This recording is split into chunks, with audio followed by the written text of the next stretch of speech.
हम चैन से सो पाए इसलिए ही वो सो गया। वो भारतीय फौजी था, वो आज शहीद हो गया।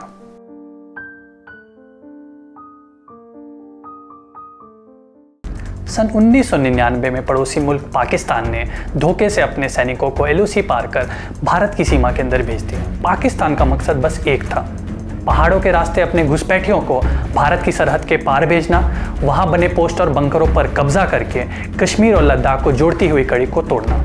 भारत के तत्कालीन प्रधानमंत्री श्री अटल बिहारी वाजपेयी ने पाकिस्तान को कड़े शब्दों में जवाब देते हुए कहा, हम शांति चाहते हैं, ये तो दुनिया ने देखा। अब दुनिया ये देखेगी कि हम शांति की रक्षा के लिए और अपनी शक्ति का भी प्रदर्शन कर सकते हैं। लड़ाई के परिणाम के बारे में भी मेरे मन में कोई संदेह नहीं है। हमारी विजय निश्चित है और हम विजयी होकर दिखाएंगे। आज मैं आपको जिन दो वीर योद्धाओं की कहानी सुनाने जा रहा हूं, उन्होंने तिरंगे की आन बान और शान के लिए अपने प्राणों की आहुति दी। या तो मैं तिरंगा लहरा के आऊंगा या मैं तिरंगे में लिपटा हुआ आऊंगा, पर मैं आऊंगा जरूर। ये शब्द कैप्टन विक्रम बत्रा ने कारगिल युद्ध में जाने से पहले अपने पिता को बोले थे। कमांडो ट्रेनिंग खत्म होते ही लेफ्टिनेंट विक्रम बत्रा को 13 JNK राइफल्स के साथ कारगिल युद्ध भूमि में तैनात कर दिया गया। अपनी पहली ही पोस्टिंग में लेफ्टिनेंट विक्रम बत्रा ने अपने साथियों के साथ मिलकर रॉकी नॉब एंड हम पीक को दुश्मन की चंगुल से आज़ाद कराया। लेफ्टिनेंट विक्रम बत्रा के युवा कंधों पर अपनी पलटन के साथ पॉइंट 5140 को कैप्चर करने की जिम्मेदारी दी गई। यह स्ट्रैटेजिकली बहुत इंपॉर्टेंट पीक थी। बिना वक्त गवाए लेफ्टिनेंट विक्रम बत्रा अपने साथियों के साथ पॉइंट 5140 की तरफ बढ़ गए। अपने अद्भुत युद्ध कौशल और बहादुरी का परिचय देते हुए 20 जून 1999 को लेफ्टिनेंट विक्रम बत्रा और उनके साथियों ने पॉइंट 5140 पर तिरंगा फहराया। उनकी साहस और शौर्य को देखते हुए इंडियन आर्मी ने लेफ्टिनेंट विक्रम बत्रा को युद्ध भूमि पर ही लेफ्टिनेंट से प्रमोट करके कैप्टन बना दिया। पॉइंट 5140 फतह के बाद जब कैप्टन विक्रम बत्रा से उनके कमांडर ने पूछा, हाउ डू यू फील, तो जवाब में कैप्टन विक्रम बत्रा ने कहा, ये दिल मांगे मोर। CO Colonel Joshi on the radio said, after the another bunker was captured, my company's success was ye dil mange more. The guys were so highly charged up that they're wanting that some more bunkers should have been there and we would have got the more chaps. इस विजय को हासिल करने के बाद captain Vikram Batra को लोग शेरशाह के नाम से जानने लगे। पॉइंट 5140 पर जीत हासिल करने के बाद कैप्टन विक्रम बत्रा को पॉइंट 4875 पर भारतीय ध्वज फहराने का लक्ष्य दिया गया। कैप्टन विक्रम बत्रा अपने साथियों के साथ अपना अगला लक्ष्य हासिल करने के लिए निकल पड़े। चोटी के बिल्कुल नजदीक पहुंचते ही पाकिस्तानी सेना ने ताबड़तोड़ गोलियां बरसानी शुरू कर दी। इस बीच दुश्मन की एक गोली से कैप्टन विक्रम बत्रा के साथी लेफ्टिनेंट नवीन चोटिल हो गए थे। कैप्टन विक्रम बत्रा की नज़र जैसे ही अपने साथी पर पड़ी, उन्होंने सूबेदार रघुनाथ सिंह से कहा, मैं और आप उसको इवैक्यूएट करेंगे। दुश्मन की गोलियों के बीच कैप्टन विक्रम बत्रा ने उनसे कहा, आपकी फैमिली है, बच्चे हैं, मेरी तो अभी तक शादी भी नहीं हुई है, मैं सर की तरफ रहूंगा, आप पाँव उठाएंगे। लेफ्टिनेंट नवीन को इवैक्यूएट करते समय दुश्मन की एक गोली कैप्टन विक्रम बत्रा के छाती में जा लगी और वो वहीं पर गिर पड़े। उन्होंने पॉइंट 4875 पर अपनी अंतिम सांसें ली।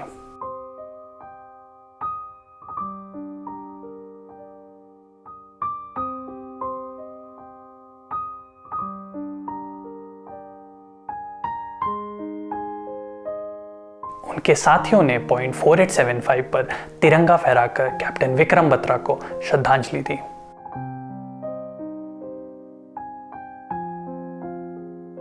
उनकी शहादत के 18 दिन बाद कारगिल युद्ध में भारत ने विजय हासिल की। कैप्टन विक्रम बत्रा को उनके अद्भुत शौर्य और बहादुरी के लिए भारत के हाईएस्ट गैलेंट्री अवार्ड परमवीर चक्र से नवाजा गया। भारत को कारगिल युद्ध में विजय दिलाने में अनेकों जवानों ने अपने प्राणों का बलिदान दिया और उन्हीं भारत माता के सपूतों में एक नाम था जाबाज और निडर कैप्टन मनोज पांडे।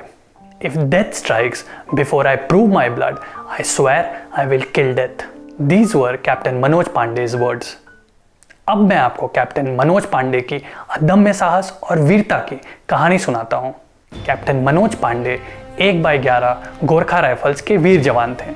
उन्हें और उनके साथी जवानों को बटालिक सेक्टर में खलूबार हिल्स को पाकिस्तानी पंजों से निकालने की जिम्मेदारी दी गई थी। Khalubar hills strategic point of view से बहुत इंपॉर्टेंट था और युवा मनोज पांडे ने खतरनाक पहाड़ों पे अपनी टुकड़ी का नेतृत्व किया। कैप्टन मनोज पांडे के कमांडिंग ऑफिसर थे कर्नल ललित राय। 22 ग्रेनेडियर्स की चार्ली कंपनी गोरखास से पहले खलुबार हिल्स भेजी गई थी। 3 दिन तक उनकी तरफ से कोई खबर नहीं आई और तीसरे दिन उनकी तरफ से मदद के लिए एक सिग्नल आया और ऐसे क्रिटिकल मोमेंट पे कर्नल ललित राय ने दिन के उजाले में ही मिशन स्टार्ट करने का फैसला किया। 14 घंटे की मुश्किल चढ़ाई के बाद पीक से 400 मीटर दूर अचानक से पाकिस्तानी जवानों ने ताबड़तोड़ गोलियां बरसानी शुरू कर दी। गोरखास को यह एहसास था कि ना तो वो वापस लौट सकते हैं और ना ही रुक सकते हैं, तो सामने से आती गोलियों से बेपरवाह वो आगे बढ़ते रहे। पलटन में अब सिर्फ 60 जवान बाकी थे। कर्नल ललित राय ने 30 जवानों के साथ एक ओर से धावा बोला और कैप्टन मनोज पांडे बचे हुए 30 जवानों के साथ दूसरी ओर से दुश्मन की तरफ बढ़े। खबर थी कि पहाड़ पर दुश्मन के 2 बंकर हैं, पर पहाड़ की चोटी पर पहुंचने पर यह नजर आया कि दुश्मन के 2 नहीं 6 बंकर थे। कैप्टन मनोज पांडे बिना डरे हुए गोरखास के युद्ध का नारा जय महाकाली आयो गोरखाली बोलते हुए दुश्मन पर टूट पड़े और देखते ही देखते 2 बंकरों से दुश्मनों को खदेड़ निकाला।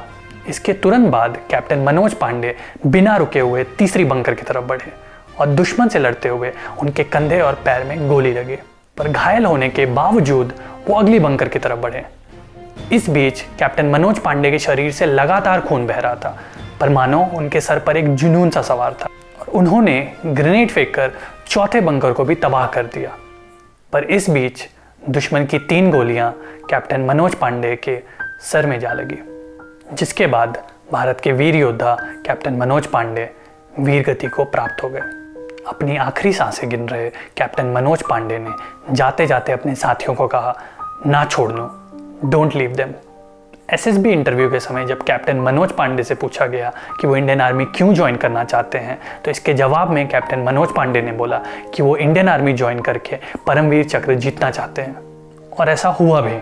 कारगिल युद्ध में अपनी बहादुरी और शौर्य के लिए कैप्टन मनोज पांडे को परमवीर चक्र से सम्मानित किया गया, पर अफसोस अवार्ड रिसीव करने के लिए वो इस दुनिया में नहीं थे। शहीदों की चिताओं पर लगेंगे हर बरस मेले, वतन पर मरने वालों का यही बाकी निशान होगा। आज कारगिल विजय दिवस के मौके पे हम उस हर जवान को शत शत नमन करते हैं जिन्होंने भारत को कारगिल युद्ध में विजय दिलाने में अपनी अहम भूमिका निभाई।